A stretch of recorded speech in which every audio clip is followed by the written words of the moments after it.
ओम नमः शिवाय। ओम नमः शिवाय।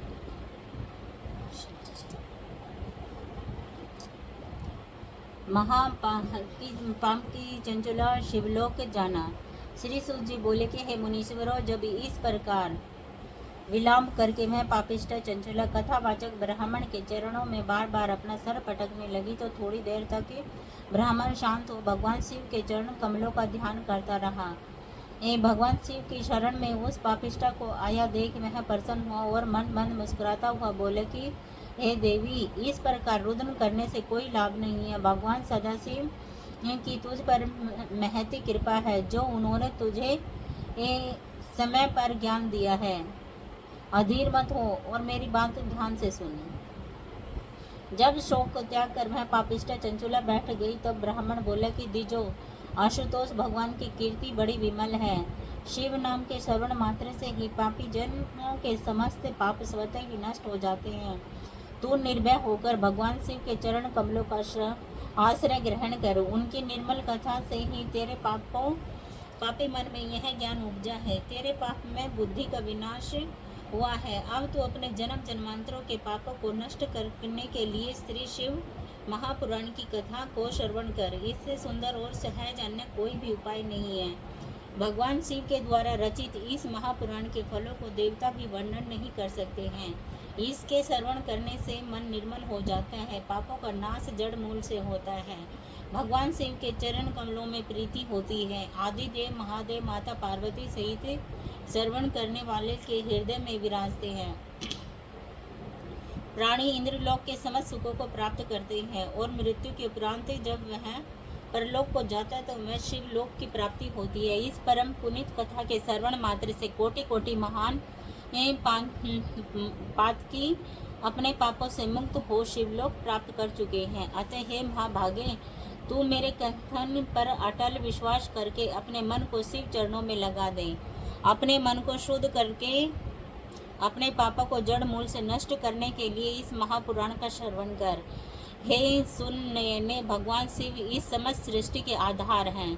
वे ही समस्त जीवों को सृजनहार, पालक और हंता है। उनकी माया के वशीभूत होकर ही प्राणी जीवन भर भटकता रहता है। संसार के मोह में फंसा प्राणी पशु के समान होते हैं। जो प्राणी अपनी इंद्रियों का निग्रह कर अपने चित्त को भगवान शिव की भक्ति में लगा देता है, वह संसार के मोहों के जाल से मुक्त हो जाता है। उसके समस्त पाप स्वतः ही नष्ट हो जाते हैं और वह अंत में मोक्ष को प्राप्त करता है। इस प्रकार उस पापिष्टा ब्राह्मणी चंचला को शिव कथा का महत्व समझा। उसके मुख से भगवान शिव के चरणों में अपनी मुक्ति का उपाय जान पापिष्टा चंचुला प्रसन्न हुई। हर्ष के कारण उसके नेत्रों से जल गिरने लगा। मैं कृतज्ञता पूर्व ब्राह्मण के चरणों को स्पर्श कर अति प्रसन्न चित्त से मृदु वचन कहने लगी कि हे मुने, आप धन्य हैं। भगवान शिव की आप पर असीम कृपा है, जिसके कारण आपके हृदय में इतना ज्ञान भरा हुआ है। आपके इन वचनों से मुझे उभार दिया है। आपके मुख से शिव कथा को श्रवण कर मैं कृतार्थ हुई हूँ। मेरे पापी मन में ज्ञान उपजा है। अब आप ही मेरा उद्धार करें। मैं आपके ही श्री मुख से शिव महापुराण की कथा श्रवण करना चाहती हूँ। श्री सूत जी बोले कि ऋषिश्वरों, ओ ऐसा कहकर चंचला शिव महापुराण की कथा श्रवण करने के लिए उसी शिवालय में उसी शिव भक्त ब्राह्मण की सेवा में रहने लगी। वह परम तपस्वी द्विज नित्य शिव महापुराण की कथा कहने लगा। इस प्रकार चंचला ने उस तीर्थ क्षेत्र में रहकर शिव महापुराण की अमृतमयी कथा का पान किया। भगवान शिव की इस पावन कथा को सुनने से उसके मन में पापों के समस्त विकार नष्ट हो गए और उसका चित्त शुद्ध हो गया। वह मनी मन शिव चरणों का ध्यान करने लगी। नित्य वह तीर्थों में जाकर स्नान करती और सदैव मुख से शिव नाम का उच्चारण करती रहती। उसकी जटा बढ़ा ली, वलकल वस्त्र धारण किए, शरीर पर भस्म लगाई और रुद्राक्ष की माला पहनी।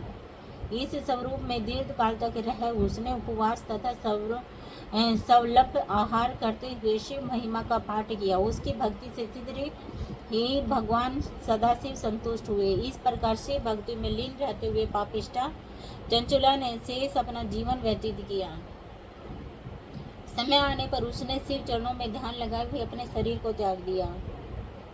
उसकी जीवात्मा को शिवलोक ले जाने के लिए भगवान शिव के गण आए। चंचुला अन्य शिव भक्ति के कारण मरते ही दिव्य शरीर प्राप्त किया और तब वह दिव्य वस्त्र तथा आभूषणों को धारण कर शिवलोक में गई, जहां उसने अपना शिव के साक्षात दर्शन प्राप्त किए। उसने देखा कि भगवान त्रिलोचन शंकर की सेवा में ब्रह्मा, विष्णु तथा अनेकों देवता रत थे।